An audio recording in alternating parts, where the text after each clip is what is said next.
बिस्मिल्लाहिर्रहमानिर्रहीम। अस्सलाम वालेकुम तमाम फ्रेंड्स के लिए एक बेहतरीन पैकेज अल्हम्दुलिल्लाह न्यू वीडियो। आज तारीख़ है 26 और दूसरा महीना 2021। सजावल गोट फार्म डेरा गाजी खान। आज ही मक्खी चीनी पट्टियाँ आपको दिखा रहे हैं अल्हम्दुलिल्लाह। इनमें 2 दांत भी हैं और खीरी भी हैं। 10 महीने 12 महीने और सारी क्रॉस होने के काबिल हैं। जो बिज़नेस करना चाहते हैं, पहली बार बिज़नेस करना चाहते हैं, वो थोड़े जानवरों से आप स्टार्ट करें अपना गोट फार्म। और एक ब्रीडर मौजूद है और ब्रीडर आपको लगेगा 35,000 रुपये का और पट्टियाँ लगेंगी 14,000 रुपये की। तो अभी कॉल करें, नंबर लिख लें मेरा 0336 80 56 786। सजावल गोट फार्म डेरा गाजी खान। 9 फीमेल है और एक ब्रीडर है। वीडियो एंड तक देखें, अल्हम्दुलिल्लाह इसका बहुत बड़ा फ़ायदा है। अभी सारी क्रॉस हो रही हैं, कुछ क्रॉस हो भी गई हैं, लेकिन हम आपको खाली के पैसे बताएं, गोश्त के पैसे आपको बता रहे हैं।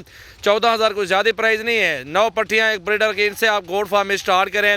नया काम है अल्हम्दुलिल्लाह। इनको घास डालें, वंडा और इनको जो ना घास पट्टे, इंशाल्लाह बहुत ज़बरदस्त फ़ायदा हो जाएगा। और इंशाल्लाह तूड़ी भी डाल सकते हैं, चौकर भी डाल सकते हैं। इनको साथ आप अच्छी तरह खिदमत करें और सुन्नत नबी भी है, बरकत वाला काम भी है। इंशाल्लाह इसमें आपको काफ़ी सारी मुनाफा होगा और फ़ायदा होगा। तो ब्रीडर 35 का लगा रहा हूँ आपको। 14,000 रुपये की एक बकरी लगा रहा हूँ और इनको चला फिरा के भी दिखाता हूँ आपको। वीडियो एंड तक देखें, वीडियो को लाइक करें और दोस्तों के साथ शेयर करें। मेरे पास ये 1-2 जानवर नहीं है अल्हम्दुलिल्लाह। आपको पता है हज़ारों की तादाद में जानवर मौजूद है। ये सिर्फ चंद दोस्तों के लिए मांगते हैं ना, उनको दिखाने के लिए लगाता हूँ। ये देखें जी, सारे छोड़ यार नहीं थे, जल यार नो।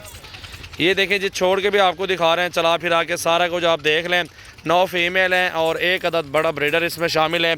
10 जानवरों का लाड है अल्हम्दुलिल्लाह। वीडियो को लाइक और शेयर करें। सजावल गोट फार्म विज़िट करें और अपनी मर्ज़ी से चुन के बकरियां ख़रीदारी करें। 9 पट्टियां और एक ब्रीडर। इंशाअल्लाह ताला उम्मीद करता हूं जो दोस्त को पसंद है अभी रब्ता करें और ये आपको कार्गो करवा देता हूँ इंशाअल्लाह। 9 पट्टियाँ और एक ब्रीडर। माशाल्लाह खुद देखें क्वालिटी और ख़ूबसूरती और झालरें माशाल्लाह। अगले साल के लिए ये बेहतरीन है। 5 महीनों में 6 महीनों में बच्चे दे देंगे। साल में 2 मरतबा बच्चे देते हैं। 2 बच्चे भी दे दें अल्हम्दुलिल्लाह। उसका आप फ़ायदा सोचें, थोड़ी सी खिदमत की रहे अल्हम्दुलिल्लाह, अल्लाह रोज़ी देगा आपको। ये ब्रीडर 35,000 रुपये में आपको दूंगा फ़ाइनल। बकरियों के साथ अकेला 40,000 रुपये का है माशाल्लाह।